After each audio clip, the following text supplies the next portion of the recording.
अस्सलामु अलैकुम वरहमतुल्लाहि वबरकातुहू। आम तौर पर देखने में ये आता है कि जब रमज़ान का महीना शुरू होता है तो मस्जिदें फुल होती हैं, पीछे तक मस्जिद फुल होती है। धीरे धीरे रमज़ान का महीना आगे बढ़ता है। जब 15 रमज़ान हो जाते हैं तो कुछ लोग मस्जिद से कम हो जाते हैं। फिर धीरे धीरे और हम आगे बढ़ते हैं और कुरान शरीफ मुकम्मल हो जाता है मस्जिद में तरावी में। तो फिर देखने में ये आता है कि 80% नमाजी मस्जिद से गायब हो जाते हैं। और जब सूरत तरावी मस्जिद में हो रही होती हैं तो बस अल्लाह की पनाह आप देखेंगे, लगेगा नहीं ये रमज़ान का महीना है।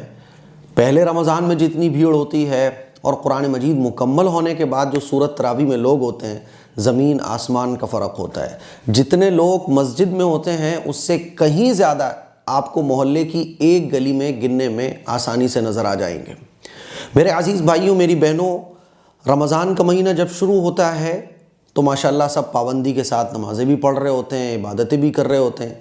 जैसे जैसे रमज़ान का महीना आगे बढ़ता है नमाजी भी कम हो जाते हैं, इबादत करने वालों की तादाद भी घट जाती है।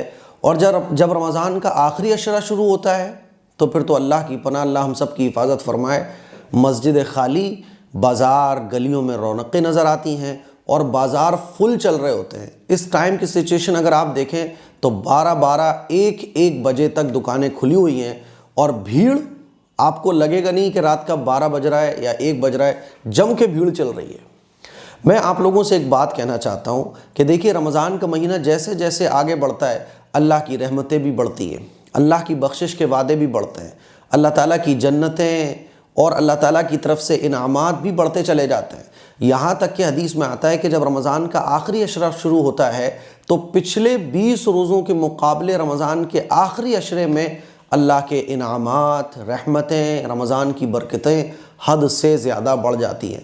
इसीलिए सहाबा इकराम का जो अमल था वो पता है क्या था?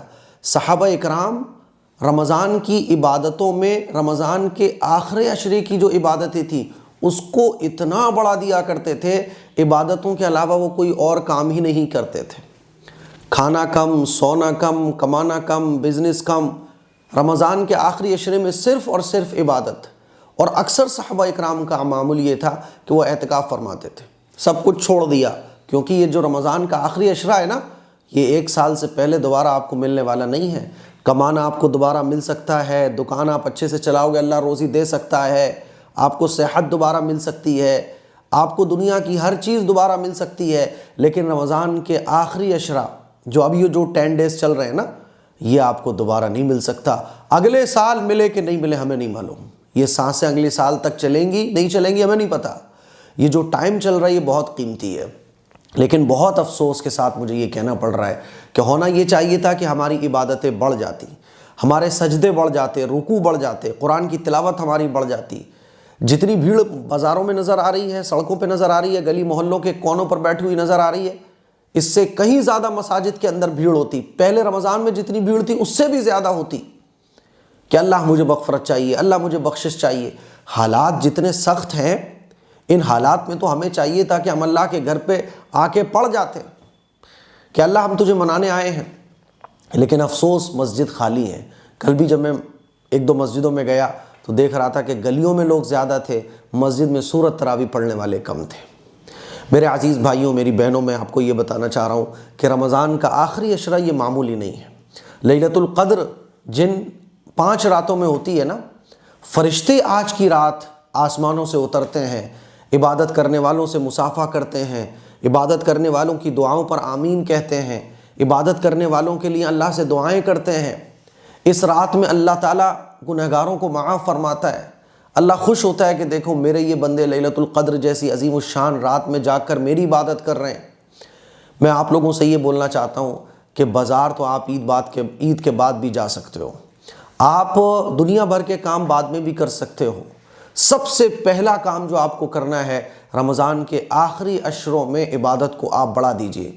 ख़ुद से पूछिए, आप में से हर मुसलमान ख़ुद से पूछे, क्या पिछले रमज़ान में पिछले जो रोज़े गुज़र चुके उसमें मेरी इबादत ज़्यादा थी, अब जो रमज़ान के आखिरी 10 डेज़ चल रहे हैं इसमें मेरी इबादत ज़्यादा थी? अगर मेरी इबादत रमज़ान के आखिरी अशरे में कम हो गई, पहले मैं तरावी पढ़ रहा था अब तरावी नहीं पढ़ रहा हूँ, पहले मैं तहज्जुद पढ़ रहा था अब तहज्जुद नहीं पढ़ रहा हूँ, पहले मैं इबादतें ज़्यादा कर रहा था, कुरान शरीफ की खूब तिलावत कर रहा था, अब नहीं कर रहा हूँ, तो फ़िक्र करने की बात है। क्योंकि अगर हमारी इबादतें कम हो गई रमज़ान के आखिरी अशरे में, तो मेरे अज़ीज़ भाइयों, मेरी बहनों, हम उस अज़ीम सवाब से महरूम रह जाएंगे जो लैलतुल क़द्र में मिलता है, और वो है मग़फ़िरत, वो है अल्लाह की बख्शिश, जो बहुत बड़ी चीज़ है। इसीलिए हम में से हर शख्स अपने आप से पूछे, इबादतें बढ़ी या घटी? इबादतें अगर घट गई तो दिल को झंझोड़िए, अपने आप को टटोलिए कि मैं किस सिमत में जा रहा हूँ। अल्लाह ने तो मुझे लैलतुल क़द्र जैसी अजीम रात अता फरमाई है। आज 27वीं शब है, रमज़ान का आखिरी अशरा अल्लाह ने मुझे अता फरमा दिया, और मैं किस ट्रैक पे जा रहा हूँ कि मेरी इबादतें कम हो गई।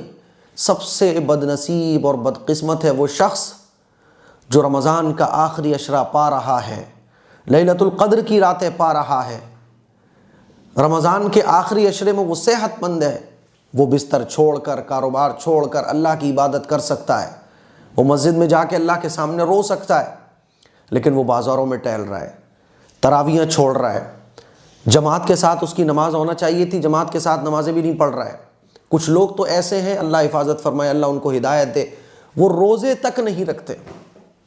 सोच कर देखिए कि अल्लाह की नबी की बद्दुआ अगर लग गई, जिस बद्दुआ पर हुजूर ने आमीन कहा, जिब्रील अलैहिस्सलाम की हलाक और बर्बाद हो जाए वो शख्स जो रमज़ान का महीना पाए और अपनी मग़फ़िरत ना करा सके, हमारा क्या बनेगा? दुनिया में भी बर्बादी, आखिरत में भी बर्बादी। इसीलिए हम अपने आप से पूछें, अपने आप को टटोलें, अपने आप को झंझोड़ें, और रमज़ान के आखिरी अशरे में अपनी इबादतों को बढ़ाएं। लैलतुल क़द्र की रातों में तो अपनी इबादत को खूब बढ़ाएं, प्लानिंग से इबादत करें। कोई भी काम है रात में करने का दिन में कर लो, रात में नींद बहुत ज़्यादा आती है, दिन में सो लो। और 27वीं शब क़द्र में, यानी आज जो चौथी शब है, इसमें आप अव्वाबीन की नमाज़ पढ़िए।